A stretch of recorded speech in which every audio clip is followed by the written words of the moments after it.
ces paysages majestueux ont été façonnés par l'homme. Le territoire d'Écosse et des Cévennes est inscrit depuis 2011 au patrimoine mondial de l'UNESCO. À l'occasion du 10e anniversaire de cette labellisation, allons à la rencontre de celles et ceux qui connaissent bien ce territoire, parce qu'ils y vivent, parce qu'ils y travaillent, parce qu'ils en parlent avec passion.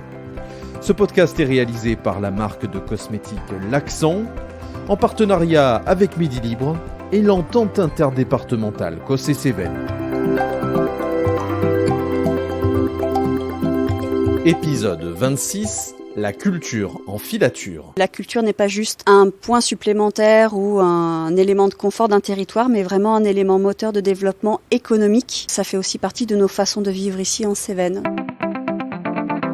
Elle contribue au développement et au rayonnement de la culture en Cévennes. Au pied du Mont Égual, la filature du Mazel est un lieu de création et de résidence d'artistes. C'est aussi un espace de travail pour des compagnies, des opérateurs culturels et des professionnels de l'image et du son qui y ont installé leurs bureaux. Rencontre avec Eliette Guin, la coordinatrice de la filature du Mazel. Eliette Guin, bonjour. Bonjour Julien. À côté de ce bâtiment imposant, est-ce que vous pouvez nous décrire ce lieu ? Alors nous sommes assis juste à côté de la filature du Mazel, qui est une ancienne bâtisse située juste à côté de l'Hérault, en contrebas de la ville de Valrogue. Quel est ce lieu ?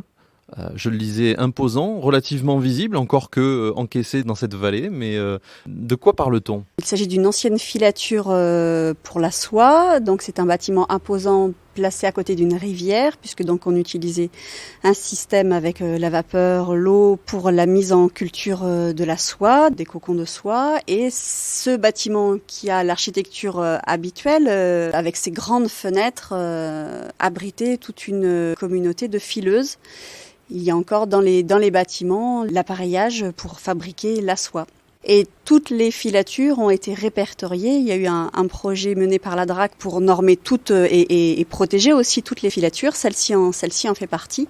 Et on retrouve une architecture vraiment caractéristique. Alors quand est-ce que cette activité a basculé dans un autre monde, j'allais dire le monde de la culture ? Ça va faire en tout cas une bonne dizaine d'années maintenant que le bâtiment abrite des activités culturelles en tout cas. C'est ça la vocation de votre association, la filature du Mazel, qui porte donc le nom de cet endroit-là ? Voilà, tout à fait. L'association de la filature du Mazel a élaboré, avec l'appui des collectivités locales, bien entendu, la communauté des communes, les communes aussi de la vallée, un projet de développement culturel pour abriter des expositions d'artistes plasticiens et puis d'autres projets. La culture, il faut la faire vivre localement, ça partait d'une attente, d'un besoin ?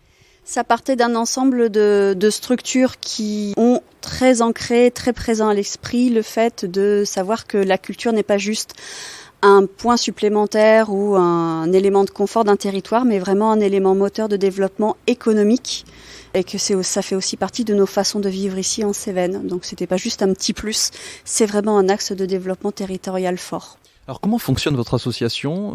Il y a ce lieu à gérer au-delà de simplement la structure associative ? Alors, la communauté des communes qui gère le bâtiment a transmis par le biais d'une convention une partie des bâtiments, pas tout, une partie du bâtiment en gestion à l'association Filature du Mazel. Les élus, et c'est ainsi depuis le début, c'est un peu une spécificité de notre association, les élus du département, de la communauté des communes et de différentes communes font partie du CA de l'association, donc sont en prise aussi avec la gouvernance des projets. Et donc nous gérons une partie sur ces bâtiments qui sont très vastes, une partie donc avec une très belle salle de résidence pour le spectacle vivant que nous mettons à disposition des compagnies locales et régionales, dirons-nous, voire même un petit peu plus loin maintenant. Un grand espace chaleureux et accueillant de coworking où différentes structures peuvent avoir leurs locaux pour travailler. Nous avons aussi au premier étage une salle dite salle blanche qui est plutôt dévolue parce qu'elle n'a pas d'éclairage, n'a pas d'ouverture, plutôt pour les résidences d'artistes plasticiens. Et puis ensuite, comme le bâtiment est très très grand, le bâtiment abrite aussi des ateliers d'artistes plasticiens qui eux gèrent leurs locaux directement avec la communauté des communes. Sont aussi présents l'association qui gère le festival des trans Cévenol, les Elvis Platinés qui sont aussi ici. Et puis nous sommes tout un ensemble de structures. Il y a aussi CAPTA, je vais en oublier, donc je les énumère pas tous.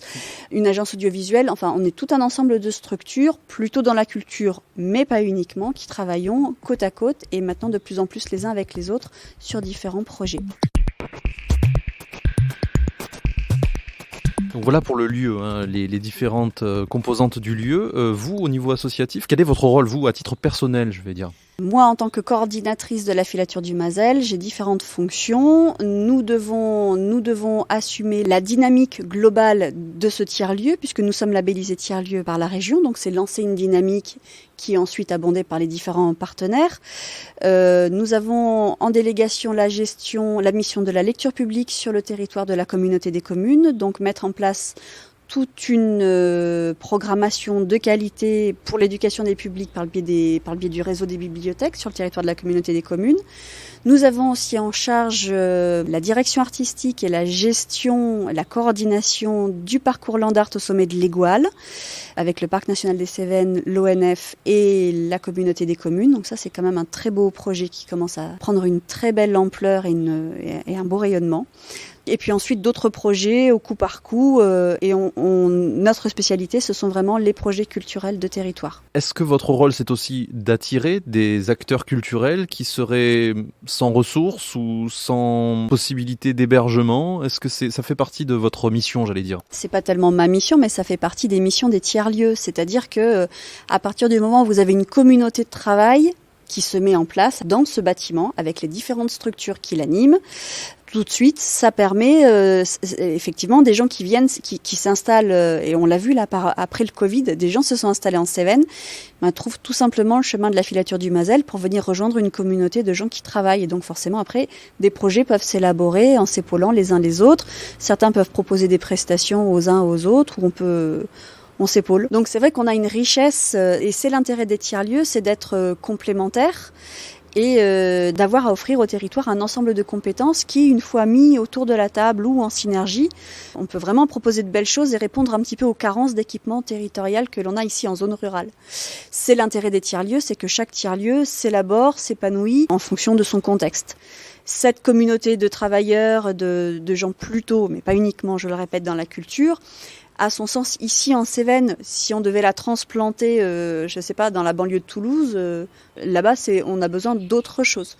Donc il y a vraiment une spécificité rurale et je dirais de montagne ici, quoi. Il y a à chaque fois des spécificités sur le territoire, et sur le territoire cévenol particulièrement, il y a des disciplines, des caractères peut-être qui se rencontrent. Alors, les gens qui travaillent ici travaillent bien ici parce que il y a une volonté de défendre ce territoire. C'est pas facile. On a vraiment des contraintes géographiques fortes. On a aussi des contraintes économiques fortes.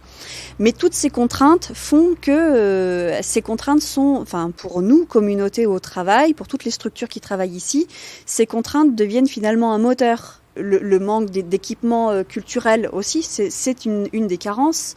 Et en même temps, ces carences produisent aussi des structures, des personnes, des professionnels qui sont extrêmement volontaires, créatifs, résilients, tenaces. Et je pense que ce sont de vraies caractéristiques cévenoles. Il y a objectivement une très grande richesse culturelle. Et d'ailleurs, les gens qui s'installent en Cévennes le savent puisque c'est un des éléments d'attractivité du territoire, on le sait bien. Prochain épisode de ce podcast, on parlera des contes et légendes.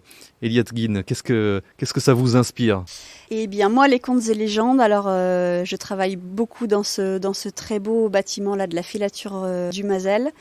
Et moi, ce qui me vient, c'est un peu tous les rêves, les craintes aussi de toutes ces fileuses qui ont marché le long de la rivière pour venir travailler, venir très tôt le matin, repartir fatiguées. Et c'est tout cet imaginaire-là, près de la rivière. Voilà, c'est ça qui me vient. Voilà. Merci beaucoup, Eliade Guine. Merci à vous.